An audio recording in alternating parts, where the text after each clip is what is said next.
afternoon, everyone, and thank you so much, organizer, for this incredible happening.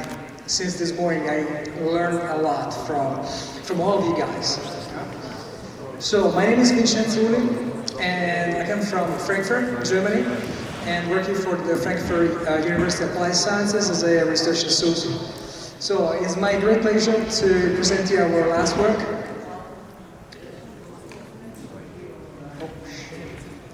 It's going to appear somehow.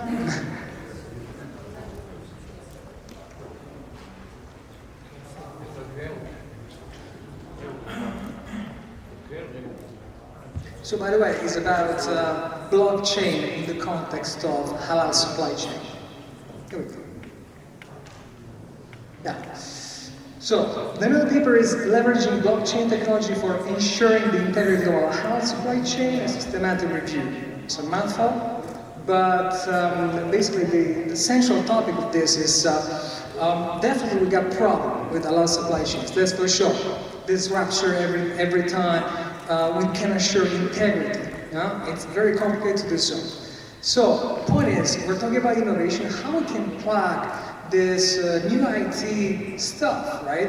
We're talking about blockchain, it's not just a hype. Yeah? It's something we can play around and make things better. So, ideally, the presentation today is about how we can leveraging this new technology to improve the integrity and transparency in the halal supply chain. And the work has been designed as a systematic research review. Yeah? Yeah, so basically it's me. So a little bit of an introduction, just to have like a common ground of understanding here. So, about the market growth, we all know that, yeah? But let's put in numbers. In 2021, we had numbers from the paper from Alam Sad Italy 2022. It was about $2 trillion, right? In just 4 years.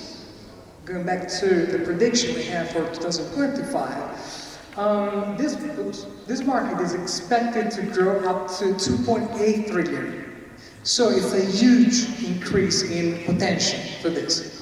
It's very important, this number, because everything, of course, is connected to finance, how we can finance this kind of innovation. You know?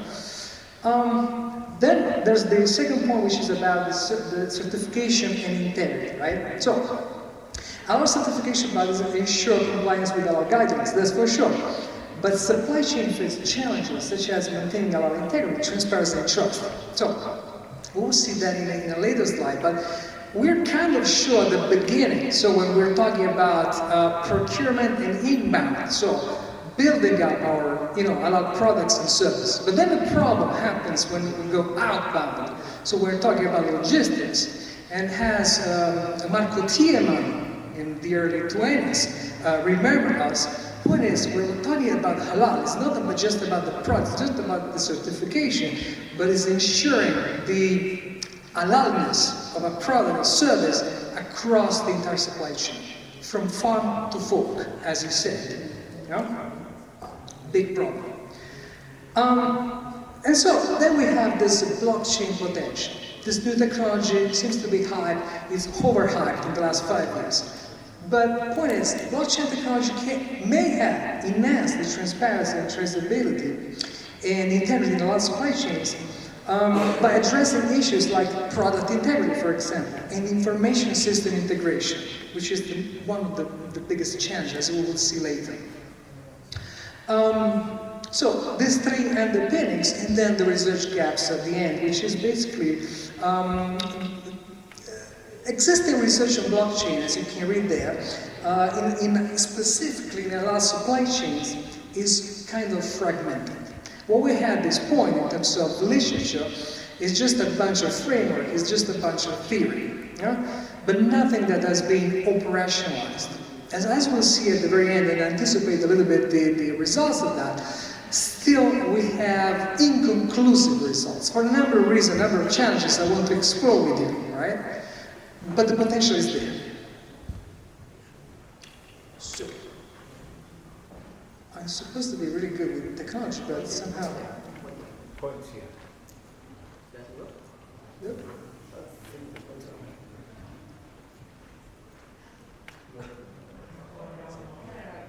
Does it work? Right other side. Maybe the keyboard, like a keyboard? It's changed the battery.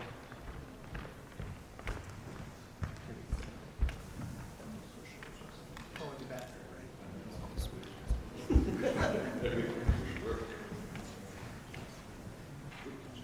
Yeah, disruption, right?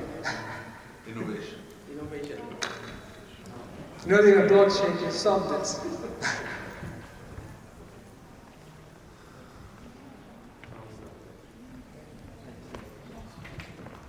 Local technician just. Okay. But I can just give you the page up, no problem. I'll try to move it. I can just give you a hint when I need the page change, right? Yeah. Is this one perfect? Yeah, move it. Yeah. So, as I said, the paper's type is a systematic research review about the methodology is kind of boring for non-academia here, but it's based on the PRISM approach, a widespread approach for doing this kind of work here. And the research question we try to answer is, can blockchain technology enhance the reliability, traceability, and sustainability of our foods? So that's the main topic. The structure of presentation, I first go in the kind of like theoretical background just to lay the basis of the discussion. So give you some hints about the methodology we follow, then of course the analysis and conclusions, right? Okay, just about lay down some common ground here. So what we know, so what it is like a halal supply chain. We based this picture about Novianti Italy 2020. And it's basically, let's put it this way, it's a supply chain in which we embed some Sharia principle. Yeah? It makes it, so supply chains are complicated by themselves, so logistics management is complicated by itself, right? But when we plug in the Sharia principle, it gets even more complicated, that's the thing. So as I mentioned before, we can break down the entire farm to fork in three basic steps or processes. You have the inbound phase, the production phase, and the outbound phase. You know? About the inbound phase, oops. Yeah. We found the phone. Right? Okay. So. Use your pointer. Okay, here. Let's see. Okay, that's work. For the benefits of my colleague. The inbound is quite simple. It's quite simple to administer. You just need to get raw material, right? And of course, as we discussed in the morning, right? The more complicated over-processed is something, the more it's complicated to track things down, right? But the point is, we try to, at least with the work we did in the past about halal, what we understood is that normally Muslim consumer or halal food or products consumer are really concerned about the product quality and reliability. So normally they don't, let's say, rely upon super processed food. So this first block, so the inbound phase, is kind of simplified. Especially into Muslim dominant countries, like for example Indonesia or Malaysia. The problem is when you have a non-dominant country like Germany, right? But still a growing demand for our products. That's the problem. Yeah? Then you have the halal manufacturing, and then the topic of my speech here, which is the outbound phases. So it includes the storage, wholesaling, retailing, and at the end of the customer. So you get this second part. Yeah? One of the challenges are pretty obvious, right? Key issues include traceability, compliance, of course, with the regulation, the Sharia law, lack of standardized certification, something that I repeatedly heard since this morning. Lack of halal certification, lack of standards or guidelines, right? And then something which happens in any supply chain, and we realized that also in our previous work about halal supply chains, which is cross-contamination. counterfeiting, and of course logistical challenges all in all. Yeah? On the top of that, you look at what is the status quo, so the status of the art right now about track and trace for halal, and you discover that is basically last century. So we are still relying upon things like RFID, barcodes, GPS. So with that in mind, you don't have, for example, real-time trackability that you need to ensure transparency. And so all that create like a framework for us to understand how blockchain can be positioned. You know? What are the benefits and what are the challenges related to that? Well, again, let's talk a little bit about what is blockchain. It's a mouthful, so everybody's talking about that. Seems like really complicated stuff. In technological terms, it is, but in a very simplified terms, it's just a database shared in a peer, so in a peer-to-peer network, and everybody is sharing the same level of information. That's the thing. The only complication is that if you want to add another block, then everybody needs to agree on that. And that starts the complication, because you need cryptography and hashes and all that stuff. I don't want to get nerdy at this point. You know? Point is, it's really simple in principle. It gets complicated if you want to dig more into that. Yeah? What are the advantages of that? Well, of course, we're repeating over and over. Traceability, transparency, and data integrity, which foster trust and economic growth, especially in this context, yeah, of halal supply chain traceability. And the big benefits is that it's decentralized. So technically, we're talking about not a single point of failure. Yeah? For example, a bank or any, so blockchain and Bitcoin sometimes is confounded for each other. So blockchain is technology, while Bitcoin is one of the implementation of the technological framework. So Bitcoin has been invented to go ahead the point that banks act as intermediaries and act as a single point of failure. So they maintain all the information. Yeah? With Bitcoin, so blockchain, what we do is like spraying out the information, and so the level of information is connected to a shared database. That's the thing. We try to do the same stuff also for halal supply chain. Again, initially blockchain was applied in finance, but now in a lot of different sectors. We did work in 2021 talking about that as well.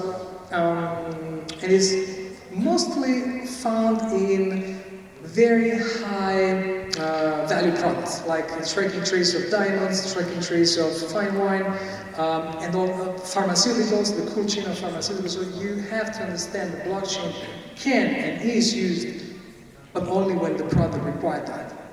The level of the value added in the product justify that kind of price. No?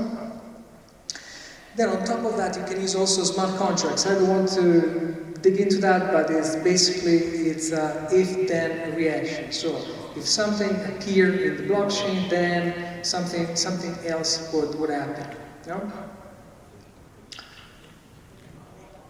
Okay, so this is the methodology we used. It's rather technical, but yeah, you just need to know that it's a structured approach. We start from different query strings, you know, and at the very end we funnel all that out to 18 papers, basically. You just need to know that. It's a three-step process. It's, you know, pretty used in the practice. Those are the papers we basically consider to draw our analysis and then conclusion. So, first of all, impact of blockchain on halal supply chain management. Blockchain is central to the halal supply chain management research with 4 thematic quadrants. So, we found out this paper is very recent, it's from Hasnan, and what they said is like, is this theme about halal supply chain relevant? And they found out that is so-called motor themes. Means that it's something very actual and something that is very well investigated at this point. Yeah? And indeed, a lot of the research that we found out is in the last 2-3 years. So, of course, because it's blockchain, but is getting a lot of traction. Yeah? So from an academic standpoint, we have to underline this aspect. Now, let's go to the meat and potato of the presentation. What are the benefits of blockchain adoption in general? So we have ensure product integrity and significant cost savings. This probably is the best takeout you can have. You know that in certification, for HALAL certification, there's a lot of handover, and a lot of money spent on that. Well, if we implement in the right way the concept of blockchain embedded into the HALAL supply chain, then we can report between 70 and 90% of cost savings in certification. So it's not a negligible amount, if you ask me. We can streamline the complexity because everything got digital. I will show you then an example in Indonesia. Yes, all the certificates get digitalized, QR code, everything is scanned, everything is tracked and traced, in real time actually. Facilitate change management, promote sustainable HALAL practices, and all the different theoretical underpinning we draw that for. But the problem now, I want to stress the aspect of challenges. Where are the challenges? So we know it's a good thing. What are the challenges in that? First of all, first and foremost, is the data privacy. As you understood from the beginning, blockchain is a way to share database, and it's like a shared database among peers, right? So everybody, in theory, everybody has the same level of information. And this is something which conflict and contrast with, our regulation about data privacy, like the GDPR, first and foremost. Then we have another one, which is very specific. It has to do with the interoperability and integration. Supply chains are very old and are operated on a very old standards, Sometimes track and trace gets in Excel, get done in Excel, so very old if you ask me, right? And a lot of agents are interested into this indoor phase across the supply chain. So you can understand how complicated it gets when you need to make two different IT systems talk to each other. No? Major problem. So problem 1 and 2 are major. Scalability, technologically we're kind of there, in the sense that we're going to overcome that. Scalability means how many data we can process for a single segment. And up to this point, we're not at the level of a normal, let's say, database, but we're working on that. And it's not needed speed for HALAL track and tracing. So it's, let's say, minor. Then cost and resource constraints. Believe me, it's not easy. It's not even not expensive to set up a blockchain system. So this would rule out all PME, all the small and medium enterprises over there that wants to implement something like that. Of course, regulatory compliance and education and awareness, which play a major role.